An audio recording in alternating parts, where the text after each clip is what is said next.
Halo anak-anak, hari ini kita masuk di subtema 2 di pembelajaran pertama, yaitu hewan di sekitarku.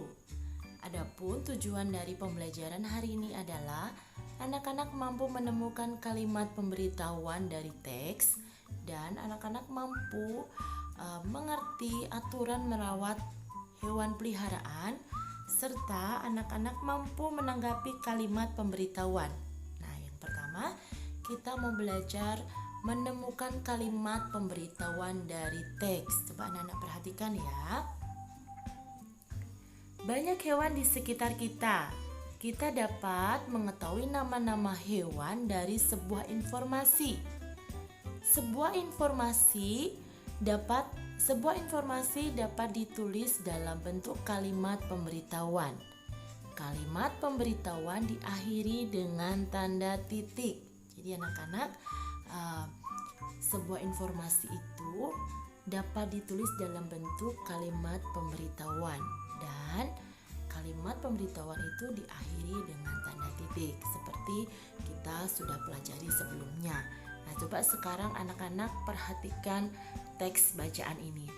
Hewan peliharaan dan hewan liar. Denny memiliki hewan peliharaan yaitu kelinci. Hewan peliharaan adalah hewan yang dipelihara oleh manusia. Manusia memelihara hewan karena suka hewan tersebut. Contohnya, kelinci, kucing, burung, dan ayam. Selain hewan peliharaan, ada juga hewan liar. Hewan liar hidup bebas di alam, misalnya di hutan.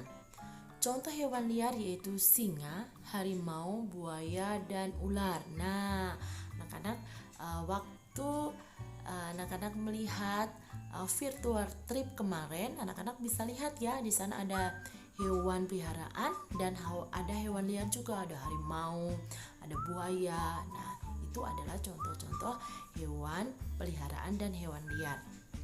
Nah, pada teks tersebut terdapat kalimat pemberitahuan tentang hewan peliharaan dan hewan liar. Misalnya, Dedi memiliki hewan peliharaan yaitu kelinci. Coba anak-anak sebutkan kembali dari kalimat dari bacaan di atas kalimat pemberitahuan yang lainnya. Kira-kira ada nggak ya?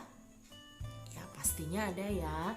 Di sini Miss Edi mendapatkan lagi yaitu selain hewan peliharaan ada juga hewan liar. Ini juga kalimat pemberitahuan karena ternyata ada hewan peliharaan, ada juga hewan liar. Nah, anak-anak coba cari lagi ya yang lainnya. Kita lanjut ya. Nah, sekarang kita akan menulis aturan merawat hewan peliharaan. Jadi anak-anak selain hewan liar ada juga hewan peliharaan. Aturan adalah tata tertib yang harus dipatuhi. Aturan rumah dipatuhi seluruh anggota keluarga. Salah satu aturan di rumah adalah aturan merawat hewan peliharaan. Nah, coba perhatikan contoh aturan merawat hewan peliharaan. Coba perhatikan gambar ini ya, anak-anak. Yang pertama adalah memberi makan dan minum secara teratur. Nah, aturan merawat hewan peliharaan adalah yang pertama itu memberi makan, memberi minum secara teratur. Karena kalau kita tidak memberi makan hewan peliharaan kita, maka hewan tersebut bisa mati. Nah, yang kedua, membersihkan tubuh hewan secara teratur. Kenapa harus dibersihkan ya, Miss? Oh, tentu karena kalau hewan peliharaan kita itu kotor, maka akan bau dan akan ada kuman yang menempel hewan tersebut saat kita menyentuhnya, maka akan menjadi penyakit bagi kita.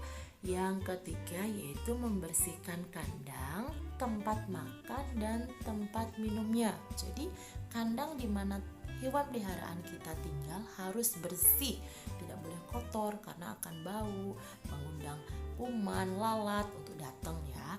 Yang keempat adalah membawa ke dokter hewan untuk diberi vitamin. Jadi hewan itu juga butuh vitamin. Dan apabila hewan kita sakit, kita juga perlu membawa ke dokter hewan ya untuk diobati. Nah, kira-kira Miss Eni bertanya, apakah anak-anak mempunyai hewan peliharaan? Apakah anak-anak memiliki aturan yang harus dilakukan saat memelihara hewan itu di rumah, hewan peliharaan itu di rumah. Ya, anak-anak bisa memelihara hewan peliharaan dengan baik ya. Nah, anak-anak mengerjakan ayo berlatih ya.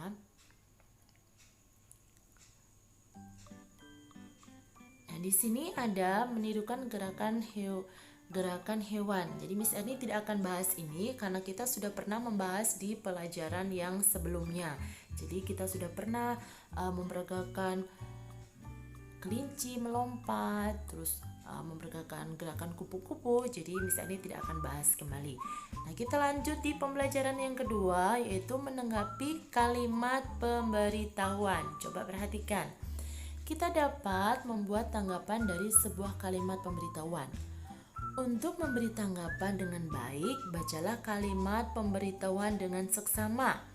Isi kalimat pemberitahuan harus dapat dipahami terlebih dahulu. Coba anak-anak perhatikan, di sini ada percakapan Nina dan adiknya. Ada 2 percakapan. Ya, kita lihat di percakapan yang pertama. Kira-kira mana ya percakapan yang tepat, itu tentang kalimat pemberitahuan dan tanggapannya. Lihat ada burung hinggap di pohon itu. Lalu Adi menjawab, iya betul kak, burung itu pulang ke sangkarnya. Dan yang kedua, coba anak-anak perhatikan. Burung adalah contoh hewan yang tinggal di darat Burung tinggal di pohon kak, sarangnya kan ada di pohon. Nah, kira-kira anak-anak tahu nggak mana menurut kalian adalah kalimat tanggapan, kalimat pemberitahuan dan kalimat tanggapan yang tepat? Percakapan yang pertama atau percakapan yang kedua? Ya, Miss ini kasih contoh ya. Kalau ungkapan tanggapan atau tanggapan itu harus disertakan dengan kata setuju atau tidak setuju. Dan ungkapan tanggapan itu sebaiknya disertai alasannya. Jadi kira-kira mana ya yang tepat? Kalimat pemberitahuan dan tanggapannya. Ya, yang pertama, coba lihat ada burung hinggap di pohon ini. Itu adalah kalimat pemberitahuan. Nah, kita lihat kalimat tanggapannya. Iya betul kak, burung itu pulang ke sangkarnya. Nah, jadi di situ ada ungkapan setuju dan juga alasan yang diberikan Adi kepada kakaknya. Kalau coba percakapan yang kedua ya. Burung adalah contoh hewan yang tinggal di udara itu kalimat pemberitahuan. Terus Adi bilang apa? Burung tinggal di pohon kak, sarangnya ada di pohon. Itu juga kalimat pemberitahuan. Jadi yang benar adalah percakapan yang pertama.